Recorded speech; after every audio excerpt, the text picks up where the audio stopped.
حضرت ابو ہریرہ رضی اللہ تعالیٰ عنہ نقل کرتے ہیں کہ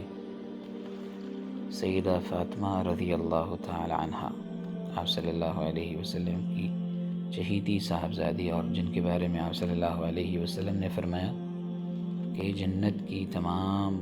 خواتین کی سردار ہوں گی، وہ آپ صلی اللہ علیہ وسلم کی خدمت میں حاضر ہوتی ہیں اور آپ صلی اللہ علیہ وسلم سے عرض کرتی ہیں کہ اللہ کے رسول، آپ کے پاس خادمائیں آئی ہوئی ہیں تو گھر کے کام کاج کے لیے مجھے بھی ایک خادمہ عنایت فرما دیں۔ حضرت فاطمہ رضی اللہ تعالیٰ عنہ کو حضرت علی رضی اللہ تعالیٰ عنہ نے ہی آپ صلی اللہ علیہ وسلم کی خدمت اقدس میں بھیجا تھا، اور روایت میں آتا ہے کہ حضرت علی رضی اللہ تعالیٰ عنہ نے جب سیدہ فاطمہ رضی اللہ تعالیٰ عنہ کے ہاتھ میں پڑے ہوئے گٹے دیکھے جو مستقل چکی پیسنے کی وجہ سے ان کے ہاتھ میں پڑ گئے تھے، اور اسی طرح پانی کا جو مشکیزہ ہوتا ہے، چمڑے کا ایک بہت بڑا برتن ہوتا ہے جس میں پانی ڈال کر لایا جاتا ہے، چونکہ سیدہ فاطمہ رضی اللہ تعالیٰ عنہ وہ پانی کا مشکیزہ بھی اٹھا کر لایا کرتی تھیں، تو اسے اٹھانے کی وجہ سے سیدہ فاطمہ رضی اللہ تعالیٰ عنہ کی گردن پر اس کے نشان بھی پڑ گئے تھے، اور مستقل گھر کے کام کاج کرنے کی وجہ سے کپڑے بوسیدہ اور میلے کچیلے رہتے تھے۔ تو سیدنا علی رضی اللہ تعالیٰ عنہ نے سیدہ فاطمہ رضی اللہ تعالیٰ عنہ کو یہ تجویز دی تھی کہ وہ آپ صلی اللہ علیہ وسلم سے کوئی خادمہ کسی خادمہ کا مطالبہ کریں اور ان کا سوال کریں کہ آپ صلی اللہ علیہ وسلم انہیں بھی کوئی خادمہ عنایت فرما دیں۔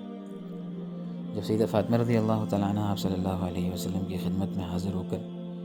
اپنی عرض پیش کرتی ہیں تو اللہ کے رسول صلی اللہ علیہ وسلم ارشاد فرماتے ہیں کہ اے فاطمہ، تو مجھ سے خادمہ کا سوال کر رہی ہے، لیکن کیا میں تجھے کوئی ایک ایسی چیز نہ بتا دوں جو تیرے لیے اس خادمہ سے بھی زیادہ بہتر ہو؟ سیدہ کائنات ہیں، آپ صلی اللہ علیہ وسلم کے خانوادے سے ہیں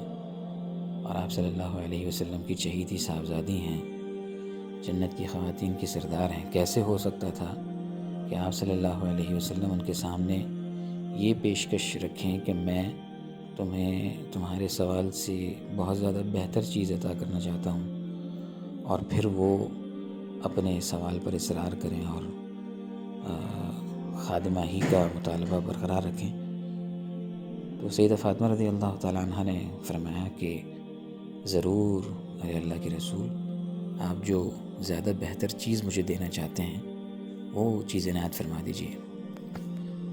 تو آپ صلی اللہ علیہ وسلم نے ارشاد فرمایا کہ اے فاطمہ، جب تو بستر پر رات کو تھک ہار کر آیا کرے تو ایسا کیا کر کہ 33 دفعہ سبحان اللہ کہہ لیا کر، 33 دفعہ الحمدللہ کہہ لیا کر، اور 34 دفعہ اللہ اکبر کہہ لیا کر۔ تو یہ 100 کا عدد پورا ہوگا اور اس کے بدلے میں تجھے 1000 نیکیاں ملیں گی۔ 33 دفعہ سبحان اللہ،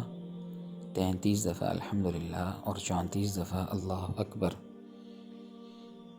بہت ہی مختصر سا عمل ہے۔ حضرت علی رضی اللہ تعالیٰ عنہ فرماتے ہیں کہ جب سے یہ عمل رسول کریم صلی اللہ علیہ وسلم نے ہمیں ارشاد فرمایا اور سیدہ فاطمہ رضی اللہ تعالیٰ عنہ کو تلقین فرمایا، اس کے بعد سے زندگی بھر میں نے کبھی بھی یہ عمل ترک نہیں کیا ہے اور کبھی بھی سونے سے پہلے یہ ورد نہیں چھوڑا ہے۔ اور یقیناً جہاں کل قیامت کے دن ایک ایک نیکی کے لیے انسان پریشان پھرتا ہوگا، وہاں اس عمل کی قدر انسان کو معلوم ہو۔ بہت ہی مختصر سا عمل ہے۔ اللہ تعالیٰ ہمیں بھی اس عمل کو پابندی کے ساتھ کرنے کی توفیق عنایت فرما دے۔ ہمارے ایک استاذ ان تسبیحات کو تسبیحات فاطمیہ کا محدثین اور علماء نے عنوان دیا ہے کہ یہ تسبیحات فاطمی کہلاتی ہیں۔ تو ہمارے ایک استاذ اسے پڑھنے کا ان کلمات کو پڑھنے کا یہ طریقہ ہمیں بتاتے تھے کہ سبحان اللہ کے معنی ہے پاک ہے اللہ تعالیٰ کی ذات، اللہ تعالیٰ کی ذات کی پاکیزگی میں بیان کرتا ہوں۔ تو وہ ہمیں فرماتے تھے کہ جب یہ کلمہ پڑھو تو دل میں یہ اللہ سے مانگتے رہو کہ اللہ جس طرح آپ کی ذات تمام عیوب سے پاک ہے، میرے اندر بھی جو عیوب ہیں اور جو کمیاں ہیں اور کوتاہیاں ہیں ان سے مجھے پاک فرما دیجیے۔ اسی طرح جب الحمدللہ کہو تو الحمدللہ کے معنی ہیں کہ تمام خوبیاں اور تمام تعریفیں اللہ تعالیٰ ہی کے لیے ہیں۔ تو یہ کلمہ پڑھتے وقت دل میں یہ اللہ سے مانگو، اور تمہارے دل میں اللہ تعالیٰ کی طرف سے یہ سوال ہو رہا ہو کہ اللہ جیسے آپ ساری خوبیوں کے مالک ہیں اور تمام تعریفیں آپ ہی کے لیے ہیں، تو اے اللہ میرے اندر بھی ایسی عادات اور ایسی خوبیاں پیدا فرما دے جو قابل تعریف ہوں۔ اور تیسرا کلمہ اللہ اکبر جب کہو تو یہ دل میں اللہ تعالیٰ سے سوال ہو کہ اللہ آپ کی ذات برتر اور بالا ہے، تو جیسے آپ نے دنیا میں ہمارے پیشانی کو کسی اور کے سامنے جھکنے سے اور شرک سے ہمیں محفوظ فرمایا ہوا ہے، تو اے اللہ ہمارے ہاتھ بھی کسی اور کے دربار میں کسی اور کے آگے نہ پھیلیں، اور ہمیں ہمیشہ اپنی ذات کا محتاج بنا، اپنی ذات کے علاوہ کسی کا بھی محتاج نہ بنا۔ تو یہ بہت ہی مختصر سا عمل ہے، اور اگر انسان انہی 3 دعاؤں کے ساتھ ان 3 کلمات کو رات سوتے وقت پڑھ کر سوئے گا تو انشاءاللہ اس کی رات بھی سکون اور اطمینان سے گزرے گی،